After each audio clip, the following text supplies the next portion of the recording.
Buenas tardes. Lo primero, muchísimas gracias por la invitación a moderar este debate y por organizar seminarios y espacios como este. No me voy a extender mucho, pero sí que quería, como periodista bueno, ha empezado a llevar temas de sanidad y de salud global 2 semanas antes de que empezara la pandemia.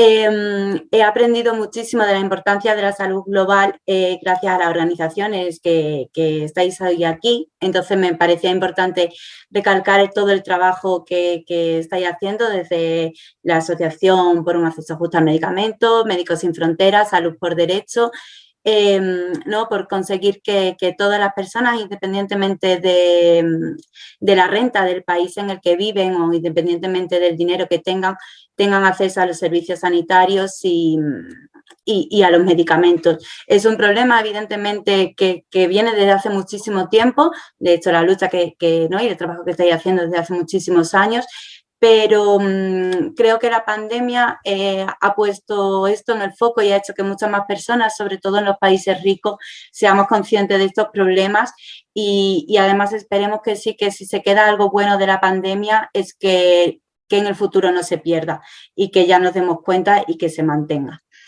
Hoy estamos aquí, como ya se ha comentado, pues porque la plataforma No es Sano y bueno, y las investigadoras de salud por derecho han realizado este informe que analiza las principales vacunas contra la COVID y múltiples aspectos que son realmente importantes, como los diferentes precios, aspectos relacionados con la propiedad intelectual, toda la inversión pública que ha habido. Son datos que realmente todavía no conocíamos bien, que son muy reveladores y que son muy importantes que se destaquen porque si bien a lo largo de toda la pandemia las distintas administraciones han dicho una y otra vez que las vacunas deben ser un bien de acceso global público, realmente no lo está haciendo. Lamentablemente vemos como en los países pobres hay decenas de países que no tienen todavía, no le están llegando todavía las vacunas, como en muchísimos ni siquiera están vacunados, ¿no? Los sanitarios o las personas más vulnerables, las personas más mayores, mientras que en otros países pues ya hay más de la mitad de la población vacunada, siendo Israel el país que más población ha vacunado. Por poner un poco de contexto también al tema que ya se ha comentado, la supresión de las patentes, sí que me parecía recordar los últimos pasos que se han dado tanto en España como en la Organización Mundial del Comercio, bueno, recientemente pues 62 países han copatrocinado, ¿no? Una revisión de la propuesta inicial de India y Sudáfrica para que se liberen las patentes. Cada vez hay más apoyos y justamente este miércoles, tanto en el Congreso como en el Senado, se han apoyado dos iniciativas que piden al Gobierno que lidere e impulse esta iniciativa en la Unión Europea, que es, como sabemos, una de las potencias que sigue bloqueando esta iniciativa. Creo que hay muchos argumentos desde lo que se puede defender la supresión de las patentes, desde lo más solidarios, ¿no? Como entender que no es justo que aquí sí que avancemos en la vacunación a un ritmo tan intenso ya y en otros sitios no estén llegando, desde lo más egoístas, como es pensar desde los países ricos, que también nos viene bien por el avance que pueda haber de las nuevas variantes, pero también me parece que hay otros que son directamente justos, como es entender que si ha habido una inversión pública tan grande, esto debe tener un efecto en los productos finales. Me parece que sobre esto es lo que pone más en valor el informe del que vamos a hablar ahora. Creo que da muchos datos porque, como ahora se comentará y se extenderá, no es ni siquiera, ¿no?, la inversión que ha habido del último año, sino que esto viene de mucho tiempo atrás y que es necesario hacer una revisión de este sistema para que la economía no esté por delante de la salud. Entonces, bueno, no me quiero extender más. Después vamos con las preguntas y con algunos comentarios que sí que tengo apuntado. Doy paso, bueno, primero a Irene Bernal, investigadora de Salud por Derecho y una de las autoras del informe, para que haga los principales y primeros comentarios sobre los datos que se han dado a conocer hoy. Muchas gracias. Bueno, pues gracias Beatriz y bueno, gracias Roberto y Fernando, Ramón, el doctor Rodríguez, que la verdad que siempre es un gusto estar con vosotros y bueno, y participar en la cantidad de cosas que siempre hacéis y que además hacéis con tanto entusiasmo y que conseguís movilizar a un montón de gente que se va sumando poco a poco bueno, pues a estas peticiones que venimos arrastrando desde hace ya mucho tiempo y que es muy importante hacer todo este ejercicio de trasladar a la sociedad esa pedagogía que además desde la Asociación por Acceso Justo al Medicamento hacéis también y conocéis también, ¿no? por vuestras propias experiencias como profesionales y vamos, que las habéis vivido de primera mano. Y bueno, pues desde la plataforma No es Sano, lo que nos planteamos las organizaciones al principio de la pandemia, y bueno, pues cuando empezamos a trabajar, ¿no? Cómo íbamos a afrontar los enormes retos, ¿no? Cómo se iban a afrontar los enormes retos que teníamos por delante.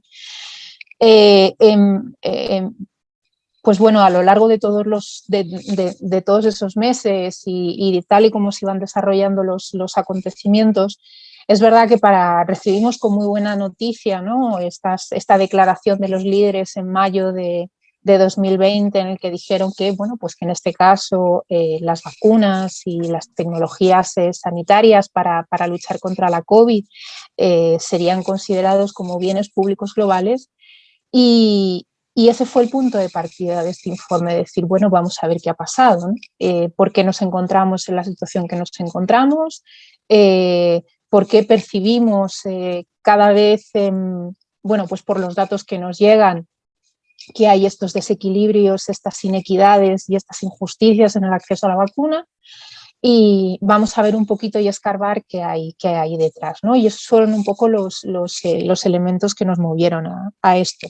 ¿Qué nos ha pasado con esta investigación? Pues que básicamente ha sido un esfuerzo que hemos hecho, hemos ido recogiendo evidencias en tiempo real, porque conforme íbamos avanzando las cosas iban ocurriendo y sabíamos que desde el momento que cerráramos el informe hasta que el informe se presentara iban a pasar unas semanas, que las cosas evolucionan tan rápido y son tan cambiantes que algunas cosas no se llegarían a recoger en el informe, ¿no? Pero bueno, sí que de alguna manera cumplía la función y los objetivos que queríamos trabajar un poquito más y además que queríamos trasladar a la sociedad. Y uno de ellos, se refería Beatriz antes a él, y es a poner de manifiesto esa gran inversión pública que ha habido en vacunas, que ha habido en los medicamentos, que hay en los medicamentos en general en la lucha contra la COVID, en las tecnologías sanitarias. Pero en este caso, conocerlo un poco más. Sabemos, porque lo venimos poniendo encima de la mesa desde hace muchísimo tiempo las organizaciones que formamos parte de la plataforma No es Sano, que los medicamentos, las vacunas, hay una gran inversión pública detrás de todo eso. Era muy difícil hacer llegar en muchas ocasiones este mensaje, a veces incluso pues con esta... digamos un poco pues con esta analogía de pagamos dos veces por los medicamentos, ya no solamente pagamos por la inversión que hacemos en investigación, sino que luego volvemos a pagar por el medicamento, por la vacuna cuando la compramos, pero lo que sí que ha pasado con la pandemia es que todo esto se ha evidenciado muchísimo más, ¿no? Y bueno, pues ese era uno de los principales objetivos. Y el segundo lugar es qué pasa con esa afirmación que hacen los líderes mundiales de vacunas consideradas como bienes públicos globales. ¿Cómo traducimos eso a los efectos prácticos y cómo se ha materializado eso en términos reales? En la estructura del informe básicamente lo que hemos hecho ha sido analizar de dónde partimos, es decir, para entender el momento en el punto en el que estamos ahora, es necesario entender el modelo de innovación que arrastramos, un modelo de innovación que tiene numerosas fallas, que tiene numerosas aristas y que es a partir de ahí, desde ese modelo, desde donde pretendemos afrontar el reto de la pandemia. Por otra parte, conocer cuál ha sido el comportamiento de los estados, en este caso, cómo se han comportado los estados en la adquisición de las vacunas, en la compra de las vacunas y en los planes en este caso también de inmunización. Cuáles han sido los principales cuellos de botella y en este caso las propuestas y las soluciones que se dan en este caso para afrontar esos retos. Y luego, bueno, pues hicimos un repaso de las vacunas en este caso que habían llegado al mercado y aquellas que estaban por venir y que parecían bastante prometedoras, intentar escarbar un poco en esa historia que había detrás de algunas de ellas, ver un poco de dónde venía toda esa financiación, de esa innovación y de esa tecnología que ha sido la base de las vacunas y conocer un poco cómo han funcionado pues, en cuanto a sistemas de producción, precio, etcétera, ¿no? Entonces, digamos que ese fue un poco el ejercicio que iniciamos allá en el mes de noviembre y que hemos presentado hoy. Y con respecto al primer punto de partida, para contextualizar cómo llegamos a este momento de hoy, lo que tenemos es de dónde venimos y lo que heredamos, que es un modelo farmacéutico y un modelo de innovación que, como decimos en No es Sano, es un modelo que está roto. Es un modelo que de alguna forma, destacando solamente algunos de los elementos, porque hay muchas aristas y se le ha visto, yo creo que de una manera muy clara, las costuras al sistema en esta pandemia. Sí que voy a destacar algunos, ¿no?, que sí que me parecen fundamentales.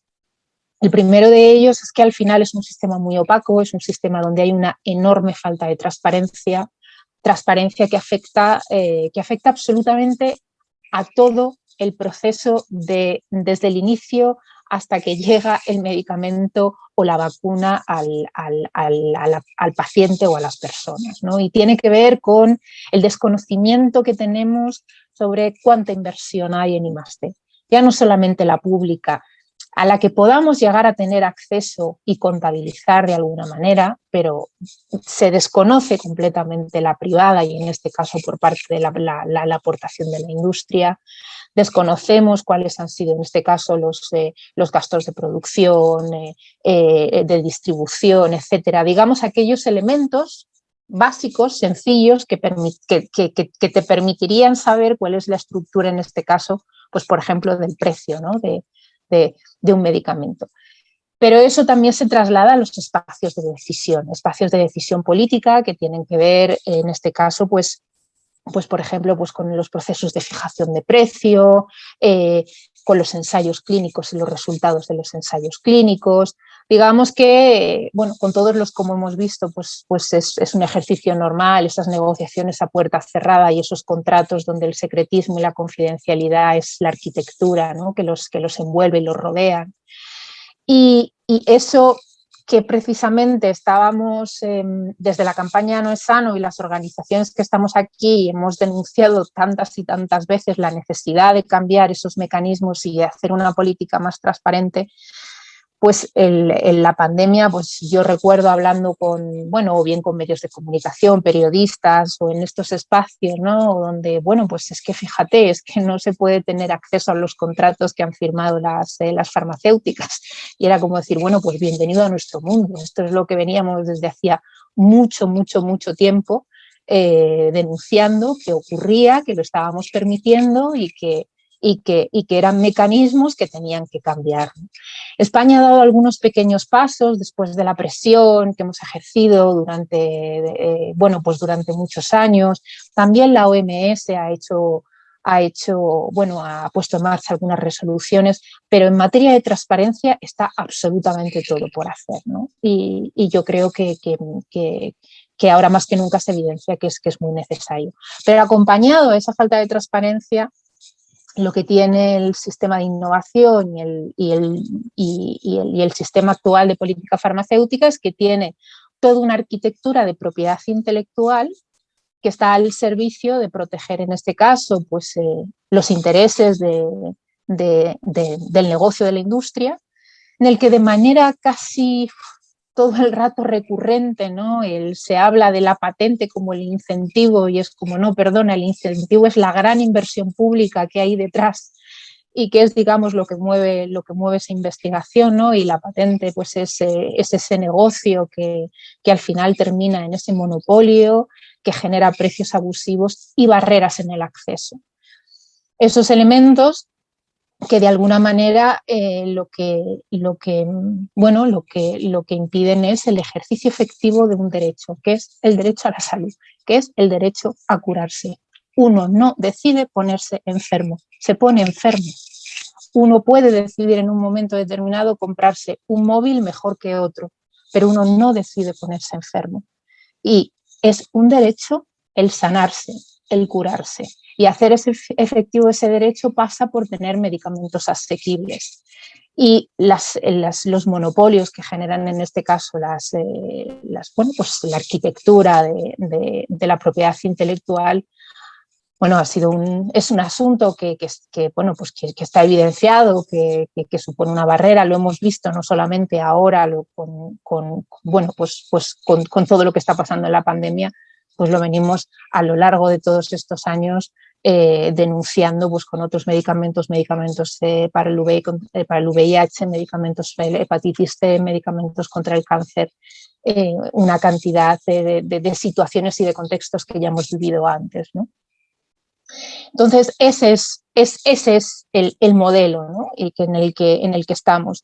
Y luego, por otra parte, pues efectivamente la enorme inversión pública que se convierte en ese incentivo, en ese motor para optar por líneas de investigación y que en el caso de la pandemia pues se hace todavía mucho más evidente porque las cantidades y los flujos de inversión han sido enormes. ¿Qué pasa?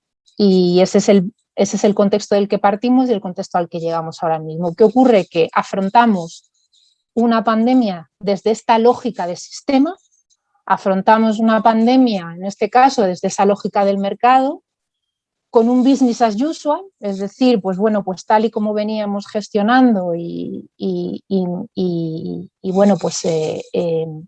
manejando este modelo de innovación y este sistema farmacéutico, vamos a seguir dentro de esas mismas reglas del juego, ¿no? Vamos a afrontar una situación tan absolutamente excepcional como es la pandemia, pero además, en este caso, pues con la intención de no querer hacerlo cambiando ninguna regla del juego, ¿no? Que esa es un poco la batalla que tenemos por delante. Entonces, recordando un poco ese punto de partida, que a mí siempre me gusta hacer incidir mucho, ese punto de partida de vacunas como bienes públicos globales, ¿no? Y como en este caso la importancia de la financiación pública, los líderes además acuerdan en ese momento que afrontar esta pandemia se tiene que hacer de manera coordinada y de manera global. Además, desde esta frase que además hemos utilizado y hemos escuchado en tantas ocasiones, y es que no afrontaremos la pandemia hasta que no estemos todos curados, ¿no? Hasta que no hayamos recibido todos hasta que estemos todos inmunizados. En ese momento la maquinaria internacional se pone en marcha y se crean una serie de estructuras de gobernanza para intentar afrontar desde la mayor equidad y justicia, ¿no? La situación global en la que está el planeta, y se crea en este caso el mecanismo ACTA. Un mecanismo en este caso que tiene 4 pilares, que tiene un pilar para vacunas, que tiene un pilar para medicamentos, otro para diagnósticos y otro para fortalecimientos de los sistemas. Y en este caso nosotros lo que nos hemos centrado un poco es en estudiar ese pilar de vacunas, qué pasa con él. Y aquí destacar 2 aspectos principales, ¿no? Y es que desde el espacio internacional, para gestionar ese acceso equitativo a la vacuna, se pone en marcha COVAX y además se toman un protagonismo muy, muy relevante dos instituciones. Una de ellas es CEPI, que es la coalición internacional para la preparación en las epidemias, que en este caso es una institución científica que bueno, pues que de alguna forma lo que ha hecho durante la pandemia empezó en 2018, es una institución relativamente joven. En este caso, identificar cuáles son aquellos candidatos de vacunas que pueden ser en este caso más factibles y que pueden tener buenas perspectivas y que son candidatos interesantes, pues a través de financiaciones semilla o incluso en muchos casos para financiar estados muy avanzados de investigación clínica, y bueno, pues lo ha hecho financiando o participando en financiaciones pues tanto de Moderna como de Oxford también, como de Novavax, bueno, muchas de las vacunas con las que estamos más o menos familiarizados.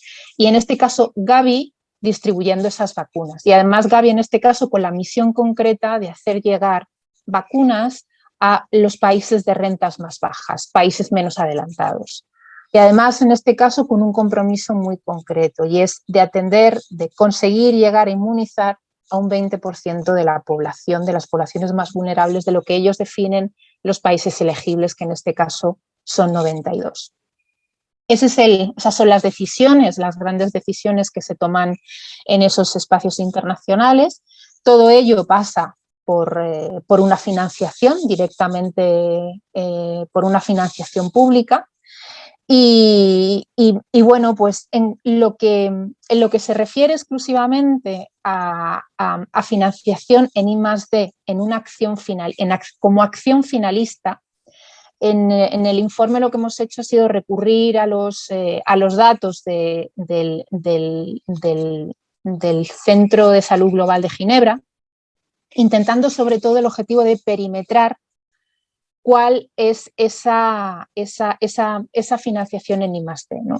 Los datos, en este caso, a fecha que cerramos el informe, hablaban de aproximadamente unos 5.000 millones de euros, pero esto es importante porque estos 5.000 millones tienen enormes matices, por una razón, porque, como he dicho antes, el objetivo era perimetrar la I+D, pero no hay que olvidar otra serie de elementos que son fundamentales. Primero, lo que se pusieron en marcha en el verano pasado fueron, como conocéis todos y todas, son los acuerdos de compra avanzada. En esos acuerdos de compra avanzada, donde se aseguraron las vacunas, los países, había mucha financiación que de alguna manera lo que permitía era incrementar las líneas de producción para poder llegar a los compromisos adquiridos lo antes posible. ¿Qué pasa? Que al final eso estamos hablando de inversiones en líneas de producción dentro de las propias industrias, una inversión que se queda dentro de la industria. Con lo cual, son otros elementos que se añaden a esa financiación de la industria farmacéutica, que además a todo esto se acompaña con una financiación previa, porque gran parte de todas las vacunas, y esa es una de las conclusiones que hemos obtenido después de revisar las que están en el mercado y las principales que podrían llegar a finales de 2021, y es que todas ellas, absolutamente todas, han tenido financiación pública, o bien antes de la pandemia o bien durante la pandemia. Con lo cual, es muy importante poner esto encima de la mesa, y es que sí, efectivamente puede haber durante los meses de la pandemia unas acciones, aquellas que hemos podido contabilizar, porque es enormemente complicado. Todos nos gustaría tener un repositorio donde fuésemos capaces de saber cuánta inversión pública ha habido aquí, cuánta inversión privada, qué han puesto las farmacéuticas. Esa información, por desgracia, no la tenemos, ¿no? Y al final es este ejercicio de rastreo que, con la falta de transparencia, la trazabilidad completa es prácticamente imposible de tenerla, ¿no? Pero bueno, estas aproximaciones sí que nos ayudan a tener ideas un poco más formadas. Desde luego, si sumamos todo lo que nos hemos gastado en acuerdos de compra avanzada que han servido para financiar igualmente a la industria, las cantidades serían enormemente mayores. En este caso, el Centro de Salud Global de Ginebra consultaba los datos ayer por la tarde y habla de aproximadamente unos 50.000 millones, con lo cual imaginaros la diferencia, ¿no? Ahí es cierto que entra producción, que entra distribución, que entra la compra de las propias vacunas, pero que la inversión ha sido enorme porque básicamente lo que hemos hecho ha sido asegurar, ¿no? Asegurar esa compra, con lo cual era una inversión segura. Y luego, pues por otra parte, tenemos, como decíamos, pues ese mecanismo COVAX, que bueno, pues que igualmente hay que financiar. ¿Por qué? Pues porque sabemos que hay muchos países que no tienen todas esas capacidades de compra. ¿Qué pasa? Que en este caso, para los objetivos que se habían marcado COVAX, hablábamos de 7.000, de la necesidad de 7.000 millones para poder vacunar ese 20% de la población.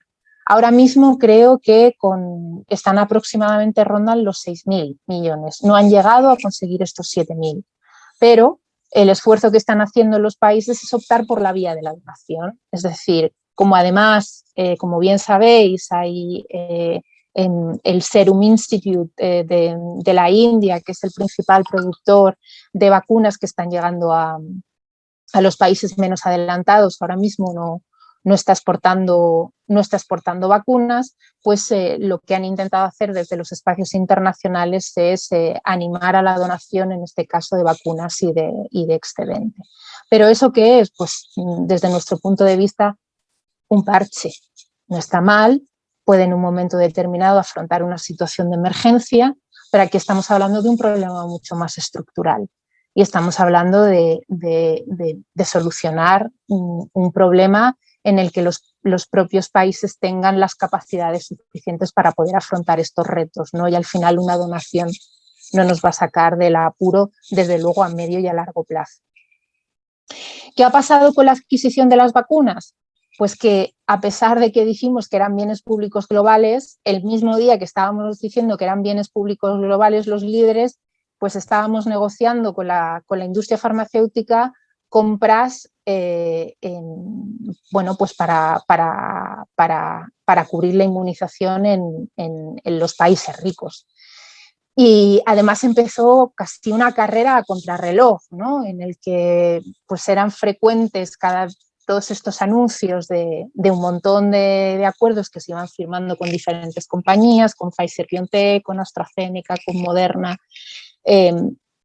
y con Janssen, con CureVac y Novavax, que, bueno, pues que van a venir ahora dentro de poco, antes de finales del 2021. El caso es que entramos en esa carrera y al final lo que nos llevó es a que el 53% de las dosis, en este caso, que se han reservado, se las han reservado los países ricos. Y los países pobres, los países en este caso menos adelantados, en esos acuerdos bilaterales tienen un 17% y un 13% COVAX. Y estamos hablando de que al final es donde más población hay. Desde luego la situación de inequidad es a todas luces evidente, ¿no? A pesar de que esta carrera por la compra de las vacunas y como se llegó a definir y se llegó a etiquetar, ¿no? De mi país primero, y lo que se llamaba el nacionalismo de la vacuna, a pesar de todo eso, pues hoy, por ejemplo, lo que tenemos es que Estados Unidos habría asegurado 1.200 millones de vacunas con la posibilidad de poder adquirir otros 1.300 millones más, y la UE habría asegurado 1.900 millones de vacunas con la posibilidad de acceder a otros 1.000 millones y además asegurándose ya vacunas hasta 2023, ¿no?